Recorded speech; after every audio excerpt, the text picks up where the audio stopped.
Namaste, I am Mini and welcome to my channel Foodotomic. Today we are making vegan samosas. A samosa is a triangular shaped crispy flaky pastry filled with a generous filling of potatoes, onion, green peas with a mix of Indian spices. I am going to show you how easy it is to prepare this incredible recipe with some simple steps. Along with that, I also have a quick recipe for green chutney, which is the best combination with samosas. So keep on watching till the end. If you are new to my channel, I make easy vegan recipes with step-by-step instructions, and if you would like to see more vegan videos, please subscribe and don't forget to click on the bell icon. Let's get started. Step number 1. We are going to start by preparing the stuffing for the samosas. Take around 5 medium potatoes, boil them and peel off their skin. After that, we are going to mash the potatoes roughly. So take a fork and mash them up.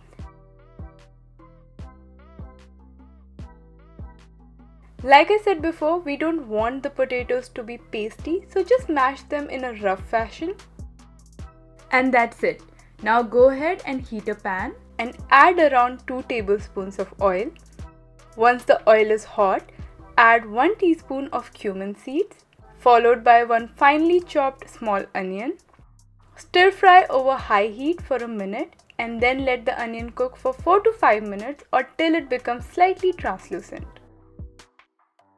The onion is cooked perfectly. Switch the heat to low and add 5 medium cloves of garlic and 1 green chili finely chopped. Stir fry it for 2 more minutes. Always remember that garlic gets cooked quickly, so stir it and ensure that the heat is set to low so it doesn't burn. Now it's time to add the spices. Add 1/3 teaspoon of turmeric powder, half teaspoon of black pepper powder, 1 teaspoon of cumin powder, and half teaspoon of red chili powder. Make sure the heat remains at low as we don't want the spices to burn either. Mix everything and let it cook for 2 minutes. Then add half bowl of frozen peas to the pan, followed by 8 roughly chopped cashews. Mix everything and let it cook for a minute.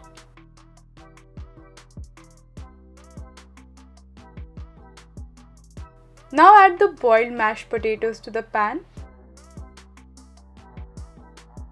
Add 1 teaspoon of salt or salt as per taste, 2 teaspoons of mango powder. Mix the potatoes with all the spices and cook for a minute and then switch off the heat.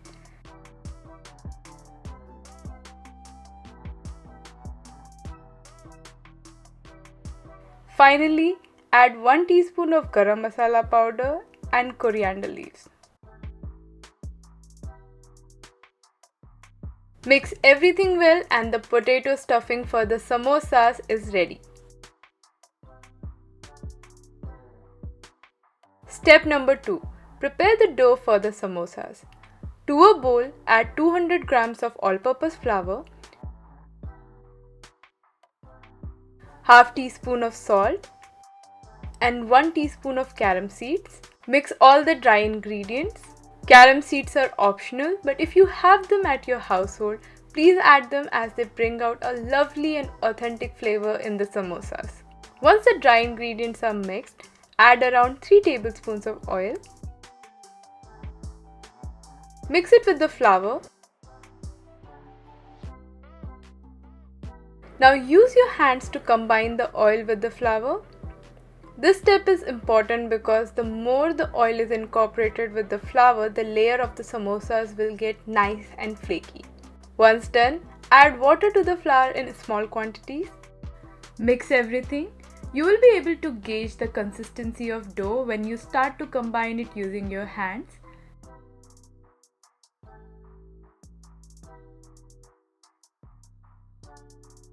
Add small amounts of water till all the dough comes together and then start kneading it. We are going to knead the dough a little tight for the samosas.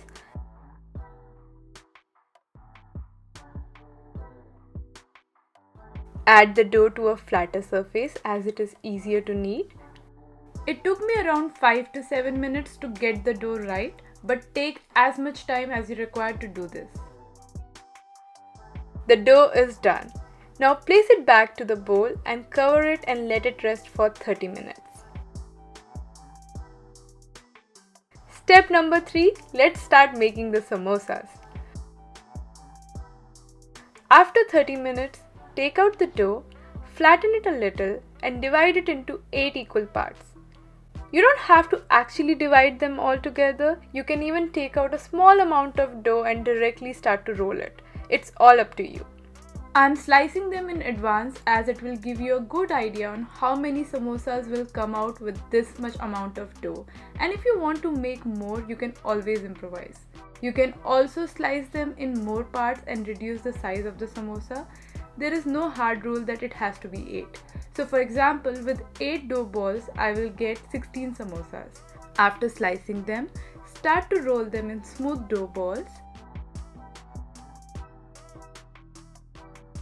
Once all of them are rolled, take the one which you will be working on and let the others be covered so they don't dry out. Add some dry flour and start to roll out the dough. We are rolling it out in a circular shape. If you are unable to make a circle, don't worry. Try to flatten it as evenly as possible and later take a bowl and just cut a circle out of it. At this point, the dough is actually perfect, but I'm going to roll it a little bit more as I want the thickness of the outer layer thinner than this. Remember that it's all up to you how thick you want the layer to be and the size of the samosa. Once done, divide it into 2 equal parts from the center. Now this is one of the most important steps if you want your samosa to look authentic. We have to fold the semicircle like this, and every time we make a fold, we seal the edges. Use only water to seal the edges, like I'm showing you here. Apply some water on one side and then place the other edge on top of it and seal. We got the cone for the samosa. That was easy, right? I am making sure that the edge is sealed properly. Otherwise, the samosas can open while frying them or the oil will get soaked inside the samosa. Now add the stuffing in the samosa. We are then going to push the stuffing in the cone with the thumb.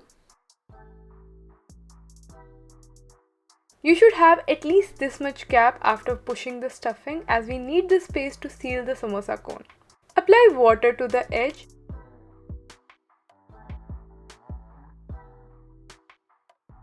Now make a small fold like this and then join the opposite sides. The sides we are joining are perpendicular to the first seal we did to make the cone for the samosa.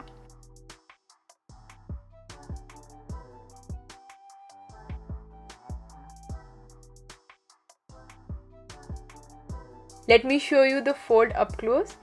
Just a small tuck here and then stick them together.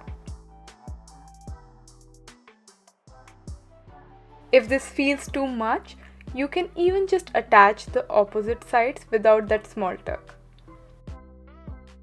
You will still get the same triangular shape. Repeat the same to prepare the rest of the samosas too. And yes, you can make them in a big batch and freeze them too and use later, but they taste best when made fresh. Step number 4. It's time to cook the samosa. Heat oil in a pan. Once the oil gets very hot, switch the heat to medium and add just one samosa to the oil.